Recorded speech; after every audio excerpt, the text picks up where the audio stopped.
Hello বন্ধুরা, দেখছেন আজকে আমরা সিলাপ মারতে এসেছি। তো বৃষ্টির জন্য আমরা আপাতত বৃষ্টির জন্য বসে আছি। ওখানে দুজন বসে আছে আর এদিকে কিছু লোক বসে আছে। তো বসা দেখে ঠিকাদার আমাদের কি যে বলবে ওইটা ভাবছি। তো ঠিকাদার আসছে মনে হয় সামনে থেকে। কি হলো গো? এই যে আস্তে আস্তে মেঘ হচ্ছে, তোমরা কি বসে আছো?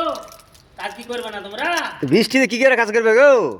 হ্যাঁ, বৃষ্টিতে কাজ করা যায়? বৃষ্টি, হ্যাঁ বৃষ্টিতে কাজ কিছু বলো গো হচ্ছে না। চাষা, কিছু বলেন, বৃষ্টিতে কাজ করা হবে?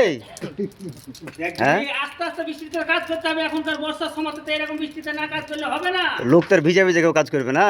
ভিজা ভিজা লোক কাজ করতে পারবে? একবার জ্বর হয় কাজ করো উঠো। ভিজা কাজ করবে নাকি কেউ?